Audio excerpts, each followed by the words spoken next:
Hi everyone, this is your Hub podcast. This is episode 24. So can you believe it? We have been operating the podcast part of the Hub for 2 years this month. So we have invited a lady within our network to talk about the conversation of the month of October, which is market research, market positioning and pricing. So just this week, we've had the pricing webinar, and today we're recording the market research podcast because not a lot of people know that this presenter has a background in market research. We have been networking with this individual for the past 3 years, so we are aware of Vanessa's background and her perspective on market research and how it's helped her within employment, being in that role, but also in her own business, stepping into her own right as an entrepreneur.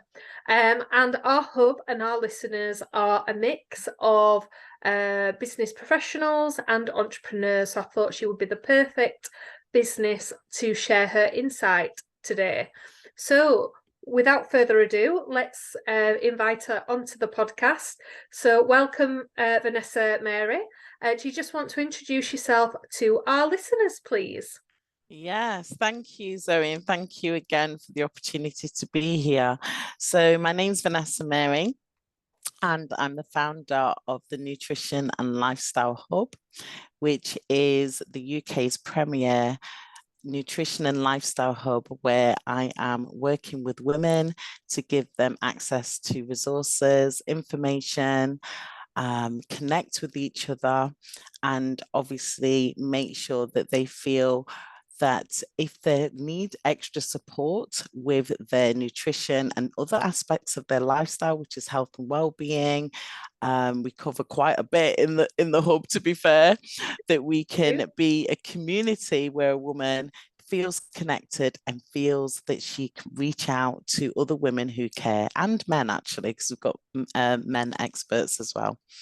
Amazing. And what I would say is it's been a pleasure to see Vanessa's business grow in the past 3 years that we've been made aware of Vanessa Mary's background and kind of mission and purpose, really. I remember having that conversation at Nottingham and really like homing in on that target audience of wanting to support families like yourself.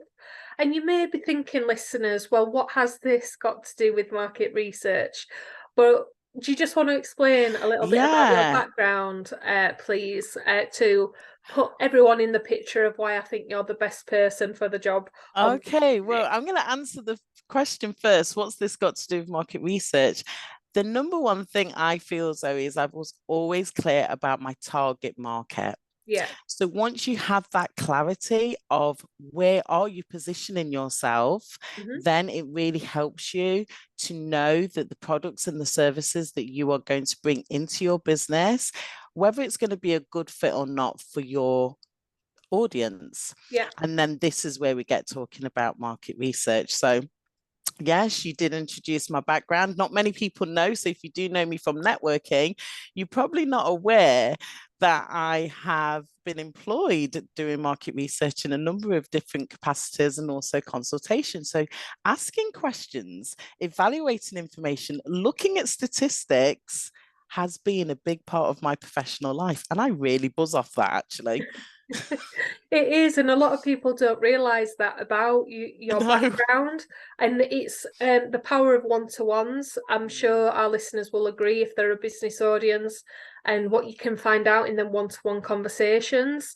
But we have that mutual understanding on market research because my background is corporate sales, but very quickly into my corporate sales background, I was given the position and responsibility of market research, competitor analysis, SWOT analysis, mystery shops for very different hospitality establishments, all the way from kind of Wetherspoons to Hiltons to Q hotels.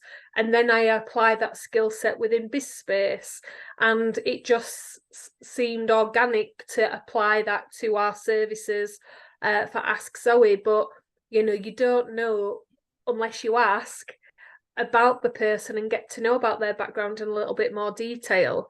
So you've touched on it a little bit, but what is market research for you, Vanessa? Why is it so important with your expertise on the background of market research? Okay. Well, excuse me. When I think about market research, and I don't want to get technical, but obviously I was trained in this area. So we are looking at there's two different types of data. So there's the quantitative data. So this is where you're actually collecting numbers. So that's your fact finding in the numbers. Yeah. But also there's qualitative data. So this is where you're asking questions. Yeah. So market research for me is a mixture of the two, but it would also in a business setting mean that I'm looking at other pieces of data. So Yeah. depending on what type of business you do, maybe the news, so the external news may be a factor in what you're doing, what's happening in the economy, what's happening in the political world may be affecting your business. So for me, market research is about collecting information directly from your customers. Also, you've touched on the word yourself, your competitors. It's all very, very good to understand what's happening in the market and how that can necessarily apply to your business. So sometimes you may look at a competitor and think, actually, I'm definitely not going to do that, but you need to know what they're doing.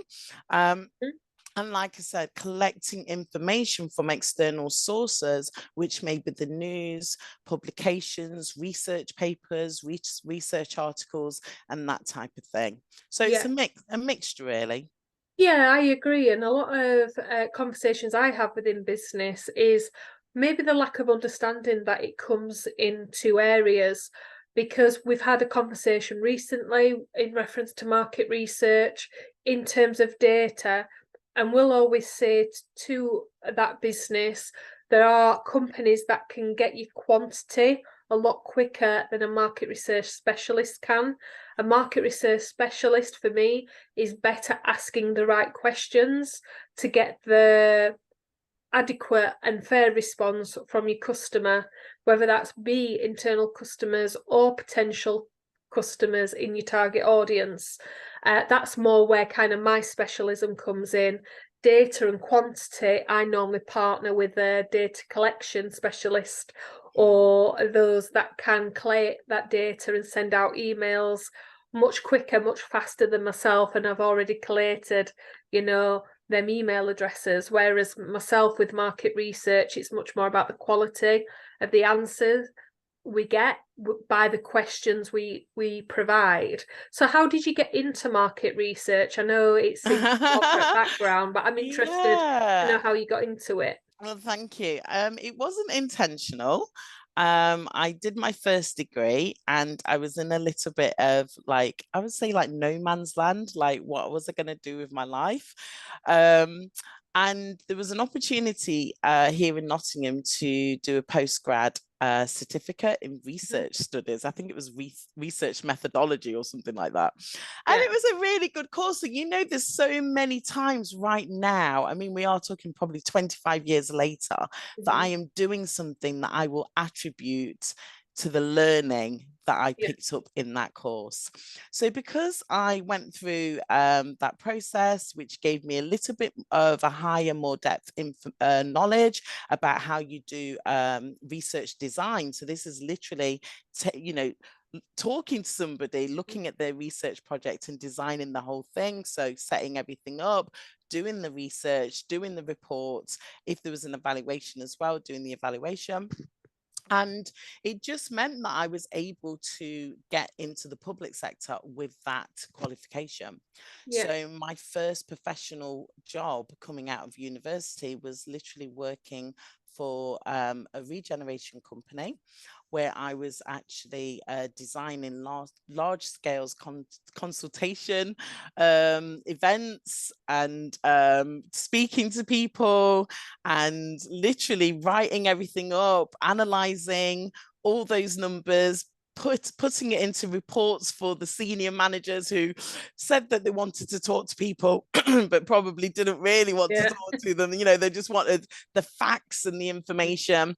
So I learned so much in those days, literally about how we communicate and how we can use information from, again, the audience that we're speaking to tell us a story and to help us to make decisions, because in that particular instance we were talking about millions of pounds. So it was very important that the information that was gathered was accurate enough to a degree that we could apply a strategy, which in a regeneration context, this was money that was going into housing projects, medical projects, that type of thing, which would have a legacy. And you know what? It was the right decision, because right now in Nottingham, when I drive in certain areas and I see buildings and I see how things have changed, I'm like, oh my gosh, I actually helped for this to be a reality right now. So it does make a difference when you do that fact finding before you make decisions. Because I think that's the biggest benefit for me, is the impact that the research can make and the information it can tell you. But 100% you've hit the nail on the head there, where you mentioned about, it's about also how they want that information to be delivered and what they want it to tell them.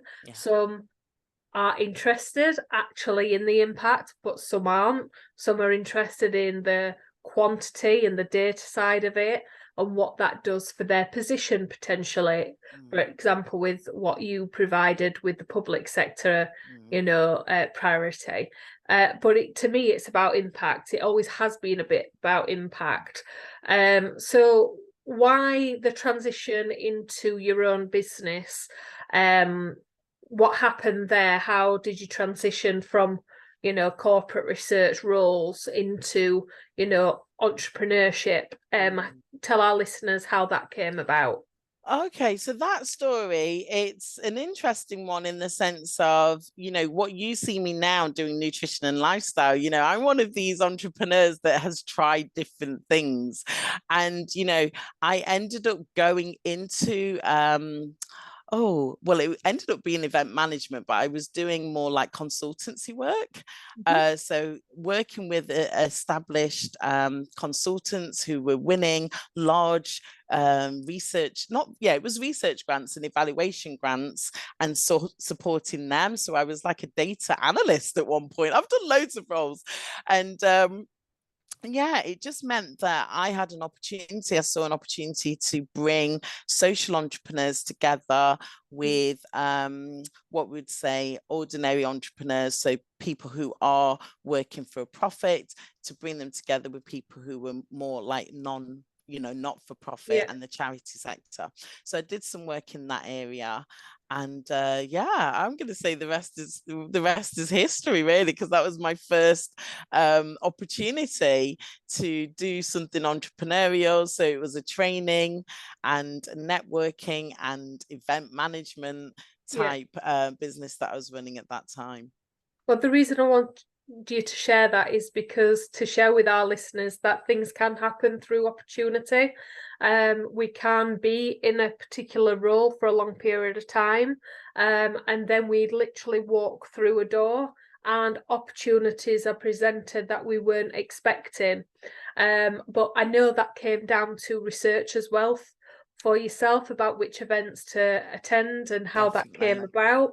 And very much for me, when we walked into our first networking event, when we were stepping away from corporate sales into event management, that was very much the same. We was given that opportunity, and without that opportunity, I don't believe I would be in self-employment. I believe I would have still been in corporate sales management if that hadn't have happened. But I believe, and I know you do, Vanessa Mary, in the universe and in how powerful our words are, and they allow us to lead the path we have kind of created for ourselves through that. So that's why I wanted to share for our listeners a little bit about that transition, just to offer a form of inspiration to anyone who might be listening to this, thinking about going into business, interested in the topic of market research and what market research can tell you, but also to take the opportunities and the risk to make the impact as well. And by attending these events, that's where these opportunities exist and where conversations with meaning can happen, because that is about creating a positive impact as well. So tell our listeners a little bit about the Nutrition and Lifestyle Hub, because I know that brings you to present date, and you was just doing some market research I was, just this morning for obviously what you provide for your customers and clients. So tell us a little bit more about Nutrition and the Lifestyle Hub and what you was doing this morning in reference to market thank you. research. Well, so most of you will be aware that I've been specializing in nutrition. So that's been over a decade now. And coaching came, I would say, about 5 years ago, because Zenter's nearly 5. So I think all the timing fits around, excuse me, his birth. But I realized that I didn't want, well, let's just talk about the woman. When a woman and a man, but as you know, I did my market research and I decided I wanted to work with women.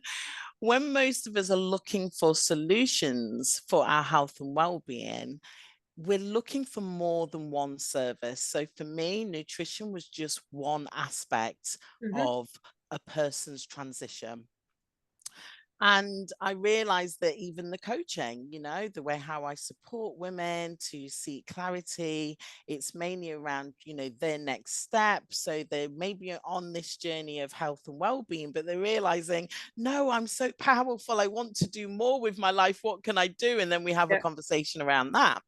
But again, if there are other things coming up in that woman's life, I want to be able to refer her in a meaningful way to trusted experts that I could say, actually, you know, we discussed that situation maybe around your reproductive health.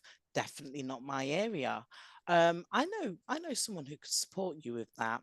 So what the hub is doing is bringing what I would say my trusted experts. Some of them I've already worked with because I was doing a lot of recordings during the lockdown. So I actually recorded a health and wellbeing series that's called Elevate Your Being.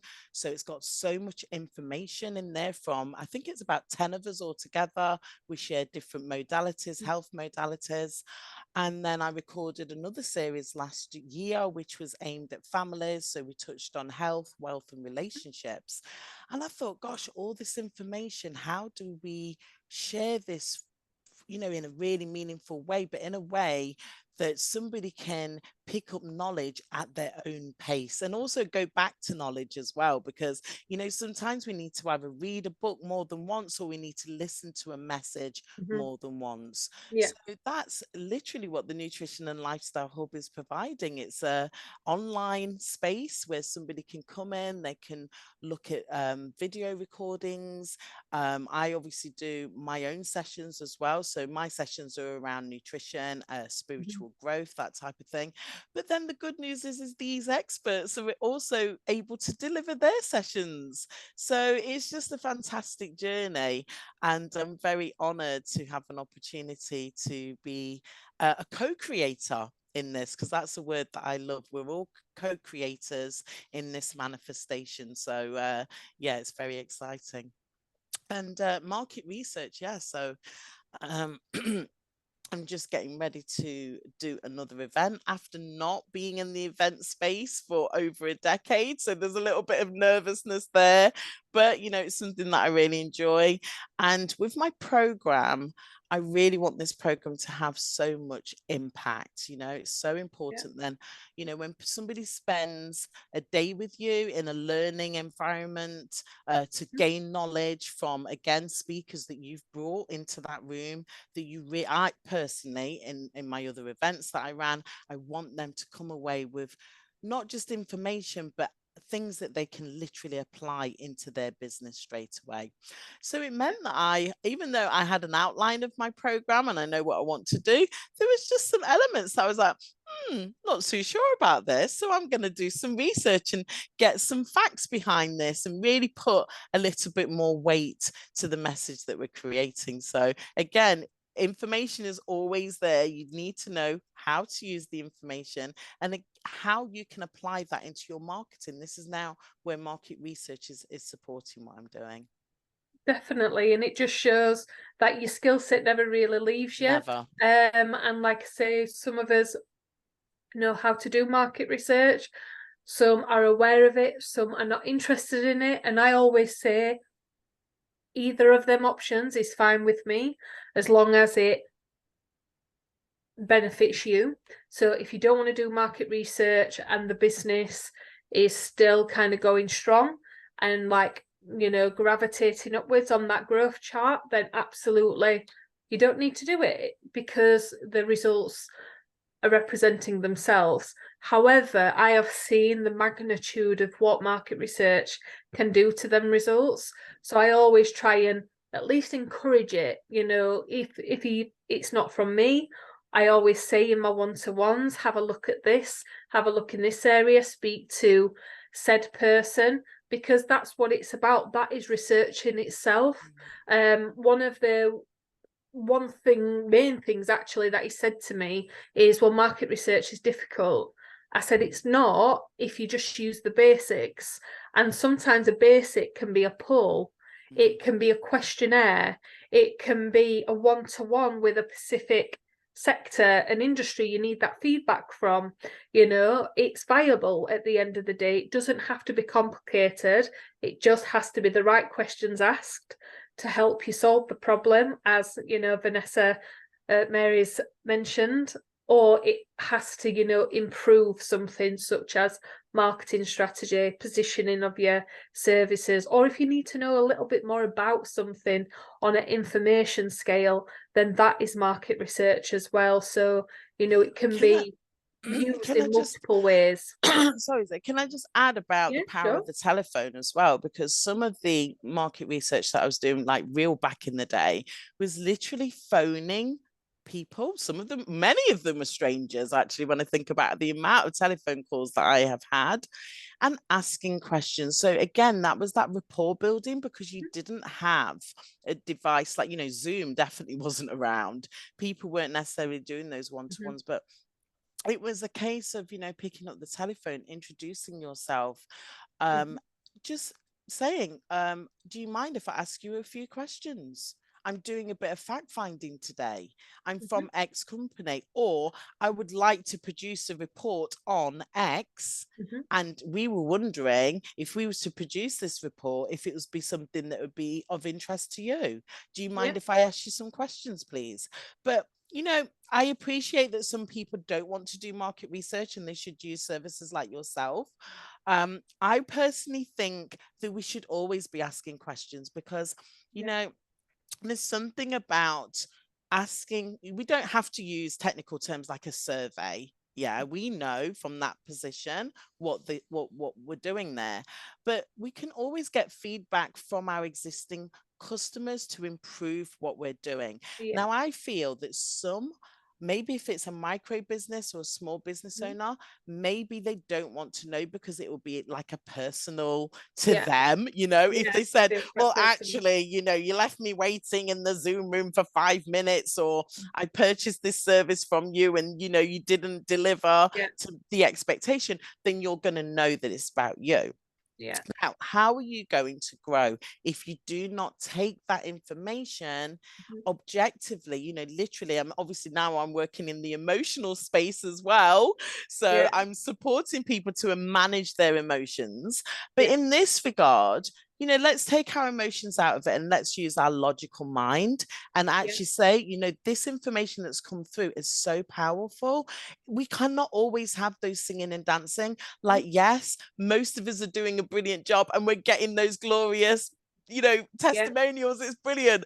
But what about that one or two or maybe three, maybe more customers that are not satisfied? And they're not telling you because you don't have the right framework for evaluation to come through. So don't be shy. If you're now listening and you're like, I feel a bit shy, you know, try and find a way of getting what I would say constructive feedback, Yeah. because it will help you to grow. And what we're wanting, some people don't want to take on a team, but for those of you who do want to take on a team, what we're actually looking for is how you can create policies and systems so that your service can be replicated, so that actually you're not just the one woman or the one man doing all the heavy lifting in your business. And that's where information will really support you. 100%. And I'm glad you touched upon that in terms of asking your existing customers, because there's a gentleman called Michael Bridge in our local community. We've done a few workshops with Michael Bridge, but he specialises in helping his customers really home in on their value proposition and to basically make it more fulfilling and more profitable. And we did some work, and he shared a fact with me that the most successful businesses, from micro businesses to large corporations, those that focus on retention strategy first and new business second, are always in the top 5 of the most successful, because they understand their customer. And just like Vanessa Mary has just mentioned there, if you're feeling a little bit shy, do try the telephone, because emails are all well and good and surveys, but there's nothing more that somebody can tell you through their tone, through their body language, if it is on Zoom or through meeting in person for a coffee, actually what their feedback is, compared to what can come through in a word format. Because there are different types of apps now. We have gone into a generation with AI to deliver stats on a global or a UK wide basis, if you want to be really specific. But half of them stat guys are wrong, because chat like GDPT or an AI is actually quite new. It only has information up to the early 2000s. What about all that information before then? It may not be relevant if your target and your market isn't serving that age demographic, but it still is important, because it's tried and tested figures and information that can really help you. So don't underestimate the traditional forms of market research, such as picking up the phone and meeting someone and arranging that conversation, because it can really, they say a picture can say 1,000 words, and I believe it says more with traditional forms of market research. Well, I just want to touch on referrals.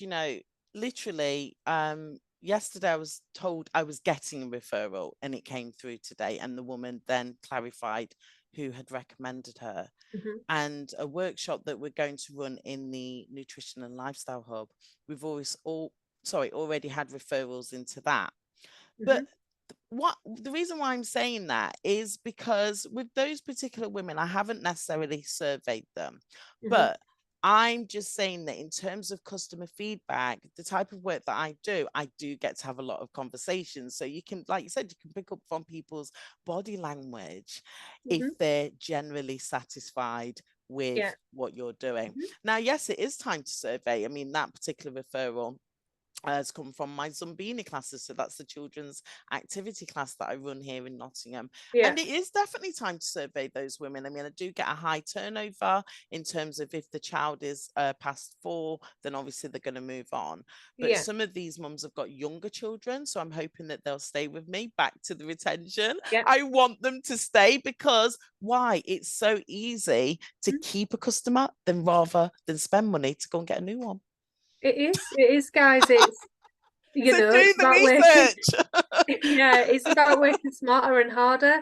I even just had the conversation last Friday about just that one of our peers within networking is looking to close one business down because the management of the 2 businesses is very conflicting, and the passion is with one business, not with the second.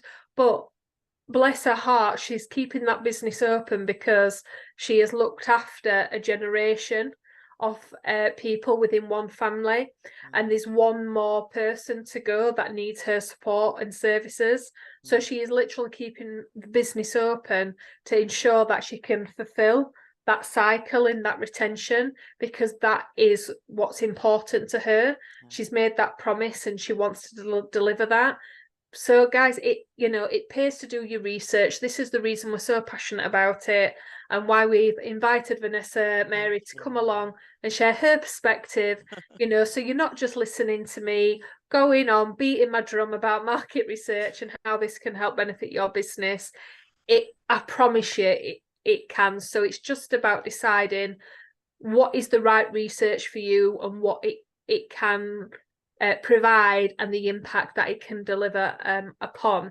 So Vanessa, I really appreciate you coming for actually your first podcast with the Hub. We really do appreciate that for episode 24. If there's anyone listening to this that thinks, actually, I would really like to get to know more about Vanessa Mary, I'd really like to get to know more about the Nutrition and Lifestyle Hub, how would they make contact with you? What's coming up? How can they get involved? Okay, well, with the Hub, we are new. We only just opened in June, so I am offering what they call a free trial period. At the moment, it's 30 days, but like I said to Zoe, as we get popular, we get more members coming in, that you may see that reduce. So it depends when you're listening to this. But yeah, come and have a look. It's 30 days, and there's over 20 hours of content in the Hub already. We do lifestyle workshops. If you're local to Nottingham, we do wellbeing walks, we do social events. So I think there's a lot for you to get involved in 30 days. And hopefully you'd want to stay with us. But if you find that it's not for you, then it's one of those things. I will get your feedback and find out how I can improve things. But yeah, I'd love for you to come and check us out. So I'll leave Zoe with a link and you can sign up. Thank you. Amazing. So for our listeners that are watching this back in the Hub on YouTube or through Spotify, you can reach out to me at hello@askzoe.co.uk, and I can put that introduction in place to Vanessa Mary, and I will place her link within the Hub as well. For the listeners that aren't aware of the Hub is a BDM community, which means business development management. It's there to support you in the background with your business, with resources. So you don't have to go searching on Google for support. You can get support from our experts. So we cover anything from marketing to sales strategies, to pricing, to market research, to branding, to social media. The list can go on. We've even shared about the inner critic and the gremlin in our previous podcast with Mike Lawrence. So you get the full picture within the Hub. So if you are interested in that support for your business, which includes webinars, podcasts, lives, and resources, you can also reach out to me or go to our website, askzoe.co.uk, and under services, you will find everything you need to know about the Hub. So thanks again, Vanessa Mary. I really appreciate it. And that brings our episode to a close. Thanks again, guys, and we'll see you next month. Thank you.